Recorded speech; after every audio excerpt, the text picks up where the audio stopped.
โดยพรรคองค์การประชาชนแขวงพงศดีสำเร็จกองประชุมท้ายสมัยที่10ตอนเช้าของวันที่19พฤษภาคม2025นี้หน้าที่ของประชุมองค์การอัยการประชาชนแขวงพงศดีได้จัดกองประชุมท้ายสมัยที่10โดยการเป็นประธานของสหายคำใสสุนบิเลิศเลขาหน่วยภาคหัวหน้าองค์การอัยการประชาชนแขวงพงศดี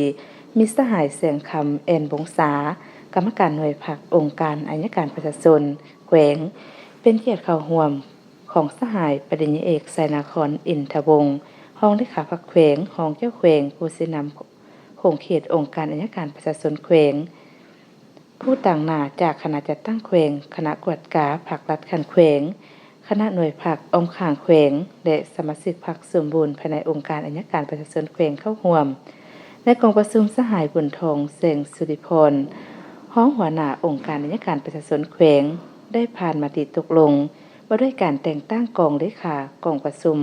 ผ่านมติตกลงว่าด้วยการอนุมัติเปิดกองประชุม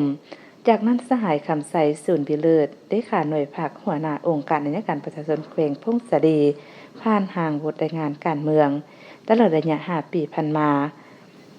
หน่วยภาคองค์การอัยการประชาชนแขวงเป็นหน่วยภาคเอกราชขึ้นกับคณะประจำภาคแขวง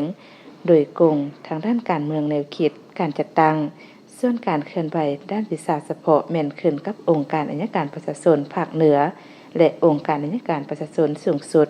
หน่วยภาคมีพระบทบาทนำพาชี้นำการเฮ็ดหน้าที่เป็นเสนาธิการให้คณะภาคคันถึงปฏิบัติกฎหมายและสั่งพ้องผู้ถูกหา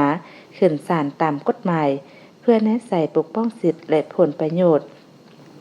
อันสอบธรรมของรัฐสังคมพลเมืองให้มีความถูกต้องและยุติธรรมหน่วยภาคองค์การอัยการประชาชนแขวงมีสมาชิกพรรคทั้งหมด22สหายหญิง9สหายในนี้มีคณะหน่วยภาค3สหายสมาชิกพรรคกวมห้อยส่วนห้อยจากนั้นสหายแสงคำแอนบงษากรรมการหน่วยภาคองค์การอัยการประชาชนแขวงผ่านบทสำรวจการนำพารวมพร้อมกันนั้นผู้แทนกองประชุมประกอบคำคิดคำเห็นใส่ห่างบทรายงานการเมืองและบทสำรวจการนำพารวมจากนั้นคณะสุดเก่าขึ้น9 ล้านนาทีโอกาสนี้สหายปริญญาเอกไสนครอินทวงศ์ห้องเลขาพรรคแขวงห้องเจ้าแขวงผู้สินำโครงเขตองค์การอัยการประชาชนแขวงได้มีทิศชี้นำต่อการเลือกตั้งของคณะหน่วยภาคองค์การอัยการประชาชนแขวงพงศดีจากนั้นอนุกรรมการบุคลากรคันแขวงผ่านมาตรฐานงานไขและผ่านมติตกลงว่าด้วยการหับหองรายชื่อผู้สมัครเลือกตั้งพร้อมทั้งผ่านมติตกลงว่าด้วยการแต่งตั้งคณะควบคุมบัตรพร้อมทั้งดำเนินการปอนบัตรคัดเลือกเอาคณะพรรคสุดใหม่โดยเป็นเอกภาพกัน